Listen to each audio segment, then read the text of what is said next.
ஒரு திரைக்கதை அமைக்கிறப்ப அதுக்குன்னு அடிப்படை விதிகள் இருக்குது. அந்த விதிகளை மீறி நீங்கள் வந்து திரைக்கதை அமைக்கிறப்ப என்ன ஆகும்னா, அது ஒரு தவறான திரைக்கதை அமைஞ்சு மக்களுக்கு அந்த திரைப்படத்தின் மீது ஒரு ஈர்ப்பு இல்லாமல் போயிடும். மக்களுக்கு நன்கு அறிமுகமான ஒரு மாஸ் ஹீரோவுக்கு ஒரு டைப்பான திரைக்கதை அமைக்கணும். மக்களுக்கு அறிமுகம் இல்லாத ஒரு ஹீரோவுக்கு நம்ம ஒரு விதமான திரைக்கதை அமைக்கணும். இதுதான் அடிப்படை விதிங்கிறது.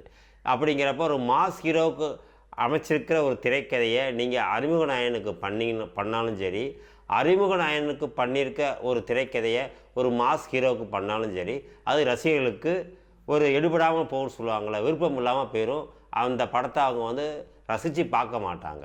அறிமுக நாயகர்களுக்குன்னே எழுதப்பட்ட கதையில் அறிமுகமான நாயகர்கள்லாம் வந்து பார்த்திங்கன்னா ஒரு பெரிய லெவலுக்கு போயிருப்பாங்க. எக்ஸாம்பிளுக்கு எடுத்துக்கிட்டிங்கன்னு வச்சுக்கோங்களேன், கும்கி, மைனா, பருத்தி வீரன், அப்புறம் வந்து பார்த்திங்கன்னா தென்மேற்கு பருவக்காற்று, இந்த மாதிரி கதைகள்லாம் பார்த்திங்கன்னா அந்த கதையின் நாயகனாக அவங்க வந்து அறிமுகமாவாங்க. அவங்க வந்து ரசிகர்கள் ரொம்ப விரும்பி அவங்கள வந்து பார்த்ததுக்கப்புறம் அடுத்தடுத்து நல்ல கதைகளை தேர்ந்தெடுத்து அவங்க நிலையாக இந்த இண்டஸ்ட்ரியில் நின்றுருப்பாங்க.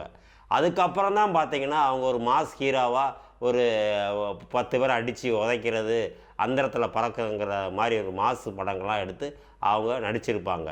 ஆனால் நீங்கள் அறிமுகத்திலே வந்து பார்த்தீங்கன்னா ஒரு 10 பேர் அடிக்கிற மாதிரி ஒரு மாஸ் ஹீரோவுக்கு பண்ண வேண்டிய படத்தை நீங்கள் பண்ணிங்கன்னா அது வந்து பார்த்திங்கன்னா அந்த படம் வந்து நிற்கவே நிற்காது, ரசிகர்களுக்கு பிடிக்காமலே போயிடும். சுருக்கமாக சொன்னால், மாஸ் ஹீரோ நடிக்க வேண்டிய படத்தில் ஒரு அறிமுக நாயகன் நடித்தாலும் சரி, அறிமுக நாயகன் நடிக்க வேண்டிய படத்தில் ஒரு மாஸ் ஹீரோ நடித்தாலும் சரி, அந்த 2 படமும் ரசிகர்களுக்கு பிடிக்காமல் அது ஒரு குப்பையாகத்தான் மாறும். அதற்கு நிறையா உதாரணங்கள் சொல்லலாம். ஒரு சுமாரான படம் நீங்கள் சரியாக அமைச்சிங்கன்னா அது வெற்றி படமாக மாறும். வெற்றி படமாக இருக்கிற ஒரு படம் நீங்கள் எல்லாத்தையும் அது சரியாக அமைச்சிங்கன்னா அது மாபெரும் வெற்றி படமாக மாறும். அதான் சொல்ல வரேன். நம்ம ஒரு உழைப்பை போடுறோம், அந்த உழைப்புக்கான பலன் வந்து 100% நமக்கு திரும்பி வரணுமா இல்லையா? ஒரு சின்ன மிஸ்டேக்னால் நம்ம தவறிடக்கூடாதுல்ல.